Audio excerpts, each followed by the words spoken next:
ஊடகங்களை தடை செய்யாதே, ஊழலை தடை செய். இந்த முழக்கத்தை முன் வச்சு ஜென்செட் கிளர்ச்சி நேபாளம் செய்தித்தாள்கள் எல்லாம் படிச்சிருப்பீங்க.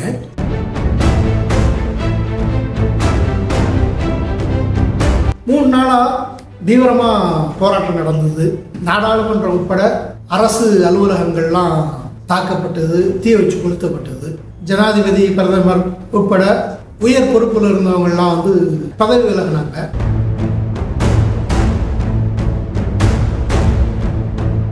இராணுவம் நேரடியாக தலையிட்டு பொறுப்பெடுத்துக்கிடுச்சு. அதன் பிறகு போராட்டக்காரர்களோட பேச்சு நடத்தி தீர்ப்புரைஞர் சுசீலா கார்கி அவங்க தலைமை பொறுப்புக்கு தேர்ந்தெடுக்கப்பட்டிருக்கிறாங்க.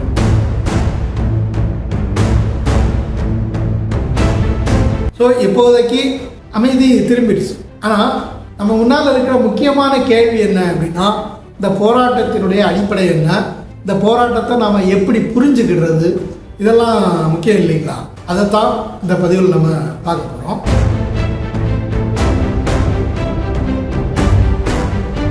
பதிவுக்கு போகிறதுக்கு முன்னாடி இந்த காணொலியை முழுமையாக பாருங்கள், லைக் பண்ணுங்கள், நண்பர்களுக்கு தெரியப்படுத்துங்க, உங்களுடைய கருத்துக்களை கமெண்டில் தெரிவிங்க, மறந்துடாமல் சப்ஸ்கிரைப் பண்ணுங்கள். இந்த கமெண்ட் பண்ணுறது அப்படிங்கிறது இந்த தலைப்பில் நம்ம தொடர்ந்து உரையாடுறதுக்கு, ஒரு கலந்துரையாடலாக தலைப்பை மாற்றுறதுக்கு பயன்படக்கூடிய ஒரு முதன்மையான ஒன்று அப்படிங்கிறதுனால மறந்துடாமல் கமெண்ட் பண்ணுங்க அப்படின்னு சொல்லி கேட்டுக்கிறேன்.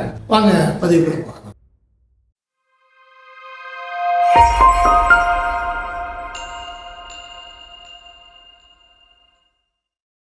ஹாய், எப்படி இருக்கீங்க?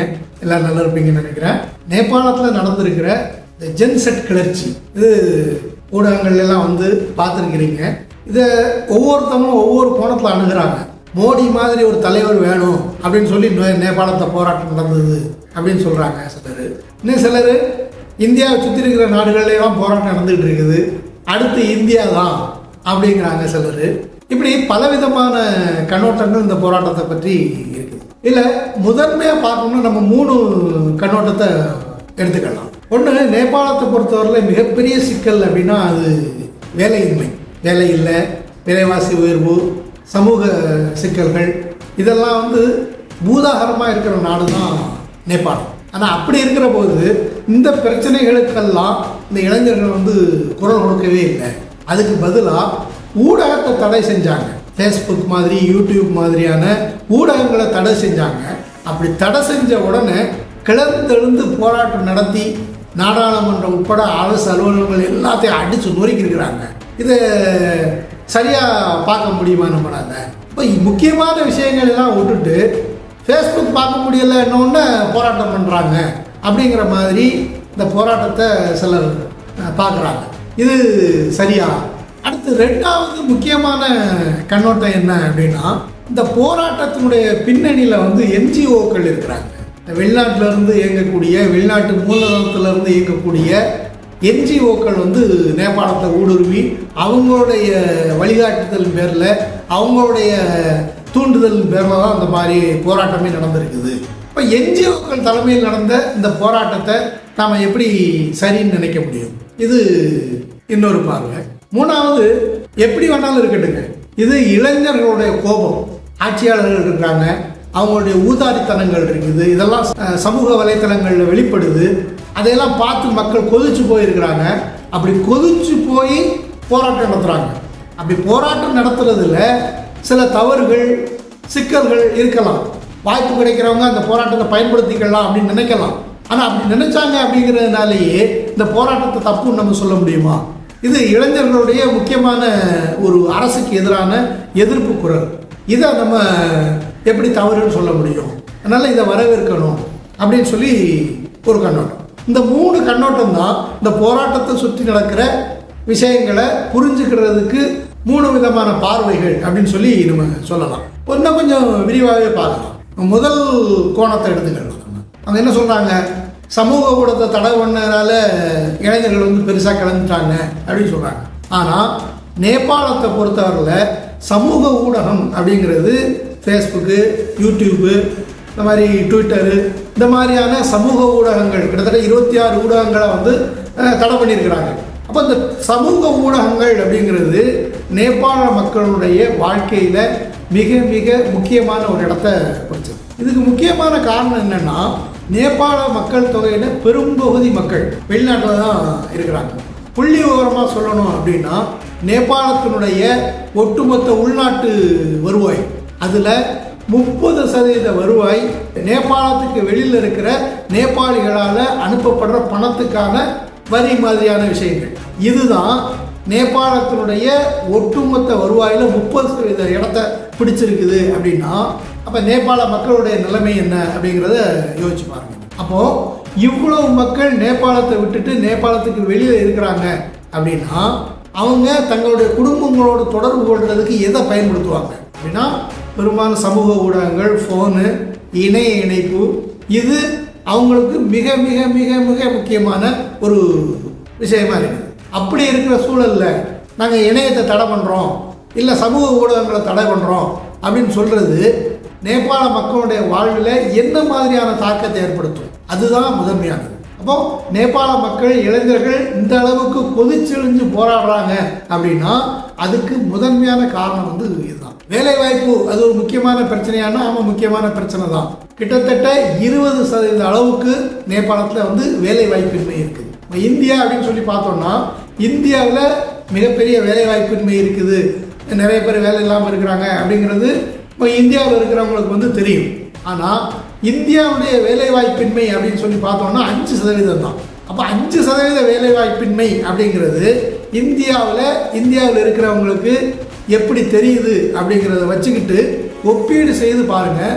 நேபாளத்தினுடைய வேலைவாய்ப்பின்மை 20%. அப்படின்னா அங்குள்ள இளைஞர்கள், அங்குள்ள மக்கள், அது அவங்களுக்கு எவ்வளவு சிக்கல்கள் இருக்கும் அப்படிங்கிறத நம்ம புரிஞ்சுக்கலாம். அப்போ இந்த அடிப்படைகளெல்லாம் இணைச்சு பார்த்தோம் அப்படின்னா, நேபாள மக்களுடைய கோபமும் அதை வெளிப்படுத்தின விதமும் வந்து நம்ம தவறு அப்படின்லாம் சொல்லவே முடியாது. நம்ம ரெண்டாவது கோணம், இது என்ஜிஓக்கள் திட்டமிட்டு நடத்துகிற போராட்டம். கிட்டத்தட்ட அது உண்மைதான். இந்த போராட்டத்தினுடைய பின்னணியில் இருக்கிறது ஹமி நேபாள் அப்படிங்கிற ஒரு என்ஜிஓ நிறுவனம் தான். இந்த ஹமி நேபாள் அப்படிங்கிற என்ஜிஓ நிறுவனம் பல நாடுகள்கிட்ட இருந்து, பல நிறுவனங்கள்கிட்ட இருந்து நிதி வாங்கியிருக்கிறதான தகவல்கள் வந்து சொல்கிறாங்க. Coca Cola, Viber, Gold Star, Mulberry, இந்த மாதிரியான நிறுவனங்கள்கிட்ட இருந்தெல்லாம் ஹமி நேபாள் அப்படிங்கிற நிறுவனத்துக்கு வந்து பணம் வந்திருக்குது அப்படின்னு சொல்லப்படுது. அது எந்த அளவுக்கு உண்மை அப்படிங்கிறது வந்து தெரியல. ஆனால் பொதுவாக என்ஜிஓக்கள் அப்படின்னாலே எல்லைக்கு அப்பாலிருந்து பணம் வந்து அந்த பணத்தின் மூலம் செயல்படுற ஒரு அமைப்பு அப்படிங்கிறது தான் பொதுவான புரிதல். அமெரிக்கா மாதிரியான மேலை நாடுகள் அவங்க வந்து பிற நாடுகளுடைய உள் விவகாரங்களில் தலையிட்டு குழப்பம் செய்யவே மாட்டாங்க அப்படின்னு சொல்லி என்னைக்காக நம்ம நம்ப முடியுமா? உலகம் முழுவதும் உள்ள நாடுகளில் வல்லரசு நாடுகள், ஏகாதிபத்திய நாடுகள், குறிப்பாக அமெரிக்கா பெரிய அளவில் தலையீட செஞ்சுக்கிட்டு தான் இருக்குது அப்படிங்கிறதெல்லாம் மறுக்கவே முடியாது. அப்போ அப்படி இருக்கிற போது இந்த என்ஜிஓக்கள் அமெரிக்காவுடைய துணையோட, பல நிறுவனங்களுடைய பணபலத்தோட இந்த மாதிரியான போராட்டங்கள் கட்டி அமைக்கிறது அப்படிங்கிறது வந்து நடந்துக்கிட்டு இருக்கிறது தான். பல நாடுகளில் அந்த மாதிரியான போராட்டங்கள்லாம் வந்து நடந்து ஆட்சி மாற்றங்கள் வந்து கொண்டு வரப்பட்டது. இப்போ அந்த அடிப்படையில் இது ஒரு என்ஜிஓக்கள் போராட்டம் அப்படின்னு சொன்னால் அதில் மிகை ஒன்றும் இல்லை. ஏன் அப்படின்னா, இந்த போராட்டத்தின் பிறகு தலைமை பொறுப்புக்கு யார் வருவாங்க அப்படின்னா முக்கியமாக 3 பேரை சொன்னாங்க. அந்த 3 பேருமே என்ஜிஓக்களோட தொடர்பு கொண்டவங்க தான். அதில் முதல்ல இந்த ஹமி நேபாள்ங்கிற அமைப்போட நிறுவனர் சூடன் குருங் அப்படிங்கிற ஆள். அடுத்து காட்மாண்டுடைய மேயராக இருக்கிறார் பாலேந்தர் ஷா அப்படிங்கிறவர். 3வது தீர்ப்புரைஞராக இருக்கிற சுசிலா கார்கி. இந்த 3 பேரும் தான் இந்த போராட்டத்தினுடைய முதன்மையான ஆளுமைகளாக வந்து இருந்தாங்க. நான் கூட எப்படி யோசிச்சிருந்தேன்னா, இந்த போராட்டத்தினுடைய முடிவில் காட்மாண்டுடைய மேயராக இருக்கிற பாலேந்தர் ஷா அவர் வந்து தலைமை பொறுப்புக்கு வருவார் அப்படின்னு நினச்சேன். ஏன் அப்படின்னா, இந்த பாலேந்தர் ஷாவுடைய தொடர்புகள், மேலை நாடுகளோடு இருக்கிற தொடர்புகள் வந்து ரொம்ப நெருக்கமானது. அதனால் பாலேந்தர் ஷா வரக்கூடும் அப்படின்னு சொல்லி நான் நினச்சேன். ஆனால் அதுக்கு மாறாக தீர்ப்புரைஞர் சுசிலா கார்கி வந்து தேர்ந்தெடுக்கப்பட்டிருக்கிறாங்க. அப்போது இந்த வகையில் அது என்ஜிஓக்களோட தொடர்புடையது, என்ஜிஓக்களுடைய பின்னணி இருக்குது, அவங்களுடைய திட்டமிடல் இருக்குது அப்படிங்கிறதெல்லாம் மறுக்க முடியாது. ஆனால் இதில் நமக்கு எழுற கேள்வி என்ன அப்படின்னா, என்ஜிஓக்கள் இருக்குது அப்படிங்கிறதுனாலேயே அதை ஒதுக்கி தள்ளணும், அதை ஆதரிக்கக்கூடாது அப்படின்னு ஏதாவது இருக்குதா அப்படின்னா, கருப்பு வெள்ளையா அப்படி நம்ம ஒதுக்கி தள்ளிட முடியாது. என்ஜிஓக்கள் இந்த போராட்டத்தை, மக்களுடைய எழுச்சியை, மக்களுடைய கோபத்தை பயன்படுத்த முடியும் அப்படின்னா, நேபாளில் இருக்கிற பிற கட்சிகள், குறிப்பாக கம்யூனிஸ்ட் கட்சி, முற்போக்கு சக்திகள், அவங்க ஏன் இந்த போராட்டத்தை பயன்படுத்திக்க கூடாது அப்படி ஒரு கேள்வி இருக்குது இல்லையா? அப்போ அதனால் எதையுமே என்ஜிஓக்கள் அப்படின்னாலே கருப்பு வெள்ளையாக பார்க்க வேண்டிய தேவையில்லை அப்படின்னு புரிஞ்சுக்கலாம். மூணாவது, மக்களுடைய கோபம். நீண்ட நெடுங்காலமாக ஒரு சமூக ரீதியான ஒடுக்குமுறைக்குள்ள, தெளிவாக சொல்லணும் அப்படின்னா, ஜாதிய மேலாதிக்கம் அது இந்தியாவை விட பல மடங்கு நேபாளத்தில் அதிகம். இப்போ மிக நீண்ட காலமாக இந்த ஜாதிய அமைப்புக்குள்ளே புழுங்கி போயிட்டு இருக்கிற மக்கள், அடுத்து வேலையில்லா திண்டாட்டம், விலைவாசி உயர்வு, இப்படி பலவிதமான சிக்கல்கள். இதுக்காகத்தான் பல இளைஞர்கள் நாட்டை விட்டு வெளியில் வேலைக்கு போகிறாங்க. கிடைக்கிற வேலை, கிடைக்கிற சம்பளம் போதும் அப்படிங்கிற அடிப்படையில் பல இள வயதினர் நாட்டை விட்டு வெளியில் போய் வேலை பார்த்துக்கிட்டு இருக்காங்க. இதுக்கு அப்பாற்பட்டு அரசியல்வாதிகளுடைய மேலதிகாரிகளுடைய வாரிசுகள், அவங்க நடத்துகிற ஆடம்பர கேளிக்கைகள், ஊழலில் திளைச்சிருக்கிற நிர்வாகம், இதெல்லாம் சேர்ந்து தான் நம் மக்களுடைய மனசில் விரக்தியையும் கோபத்தையும் ஏற்படுத்தியிருக்கு. அந்த கோபம்தான் ஒரு திரண்டு போராட்டமாக மாறி இருக்கு. அதுக்கு ஒரு ஸ்பார்க்கு தான் அந்த சமூக ஊடகங்களை தடை பண்ண விஷயம். அப்போது சமூக ஊடகங்களை தடை பண்ணிட்டாங்க அப்படிங்கிறது மட்டுமே இதில் பிரச்சனை இல்லை, அது ஒரு தீப்பொறி. ஆனால் இந்த போராட்டத்துக்கான அடிப்படை அப்படிங்கிறது இந்த மாதிரியான சூழலில் மக்களுடைய கோபம். இதை நம்ம தவறு அப்படின்னு சொல்ல முடியாது இல்லையா? இதை யார் எப்படி பயன்படுத்துகிறாங்க அப்படிங்கிறது அடுத்த கட்ட விஷயம். ஆனால் இந்த மக்களுடைய கோபம் அப்படிங்கிறது உண்மையானது. அப்போ இந்த 3 கண்ணோட்டம் இருக்குது, இந்த 3 கோணம் இருக்குது. இந்த 3 விதமான பார்வையில் எது சரியானது அப்படின்னு நம்ம எப்படி பார்க்குறது? இதுக்கு நேபாளத்தில் உள்ள கம்யூனிஸ்டுகள் என்ன செய்கிறாங்க அப்படிங்கிற கேள்விக்கு பதில் தெரியாமல் இதை நம்ம புரிஞ்சுக்கிட முடியாது. ஏன் அப்படின்னா, மிக அண்மை காலத்தில் தான் ஒரு புரட்சி நடந்து கம்யூனிஸ்டுகள் தலைமை பொறுப்பு வந்தாங்க. அப்போ அப்படி வந்ததுக்கு பிறகு அங்கே நடந்தது என்ன மாற்றங்கள் அங்கே நடந்தது, சமூக அடிப்படையிலையும் சரி, பொருளாதார அடிப்படையிலையும் சரி, நிர்வாக அடிப்படையிலையும் சரி, என்னென்ன மாற்றங்கள் அங்கே நடந்தது அப்படிங்கிறது தான் முதன்மையான கேள்வி. ஆனால் இந்த மக்களுடைய கோபம், இங்கே இருக்கிற ஊழல், அரசியல்வாதிகளுடைய, உயர் அதிகாரிகளுடைய ஆடம்பர போக்கு, இதையெல்லாம் வச்சு பார்க்கும்போது கம்யூனிஸ்டுகள் ஆட்சிக்கு வந்ததுக்கு பிறகு இந்த 3 அலகுகளில் பெரிய அளவில் மாற்றங்கள் எதுவும் நடக்கலை அப்படிங்கிற மாதிரி தான் நம்ம புரிஞ்சுக்கிட வேண்டியது. வந்த உடனே அவங்களால எல்லாத்தையும் சுவிட்ச் போட்ட மாதிரி மாற்ற முடியும் அப்படிங்கிற பொருளிலிருந்து இதை நம்ம பார்க்க முடியாது. ஆனாலும் இந்த மாற்றங்களுக்கான திசையில் அரசு பயணிச்சிருந்தது அப்படின்னா மக்களுடைய கோபம் இந்த அளவுக்கு இருக்கணுங்கிற அவசியம் இல்லை. அதோடு மட்டும் இல்லாமல் கம்யூனிஸ்டுகள் அதிகாரத்துக்கு வந்ததுக்கு பிறகு அவங்க கட்சியே 2ஆக பிளவு விட்டது. இப்போது மாறியான குற்றச்சாட்டுகள், அவங்களுடைய போக்குகள், அரசாங்கத்தை ஆதரித்து நிற்கிறது, இன்னொரு பக்கம் எதிர்த்து நிற்கிறது, இப்படி மக்களுக்கு தெளிவை ஏற்படுத்த வேண்டிய கம்யூனிஸ்டுகளுடைய நடவடிக்கைகள் தெளிவாக இல்லை அப்படிங்கிறது தான் நம்ம புரிஞ்சுக்கிட வேண்டியது. இப்போது ஒரு புரட்சி நடந்து கம்யூனிஸ்டுகளை அதிகாரத்தில் அமர்த்தின அதே மக்கள் தான் இன்னைக்கு அவங்கள எதிர்கட்சி வரிசையில் உட்கார வச்சிருக்கிறாங்க அப்படிங்கிறதையும் இதோட நம்ம இணைச்சு பார்க்கணும். சரியாக பார்க்கணும்னா மக்களுடைய இந்த கோபத்தை, இந்த மக்களுடைய இந்த எழுச்சியை கம்யூனிஸ்டுகள் மிகச்சரியாக பயன்படுத்திக்கிட்டு அரசியல் ரீதியில் இந்த போராட்டத்தை வளர்த்தெடுத்து கொண்டு போயிருக்கணும்.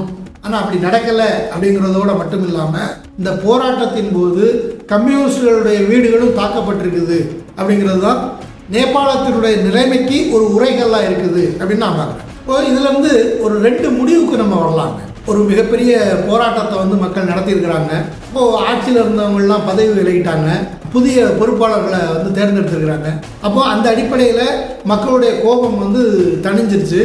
இனி இந்த மக்களுடைய கோபத்தினுடைய விளைவாக நடந்த இந்த மாற்றம் இது என்ன மாதிரியான திசையில் போக போகுது, அரசியல் ரீதியாக மக்களுக்கான மேம்பாட்டை நோக்கி இது போகுமா அப்படிங்கிறது முதன்மையான கேள்வி.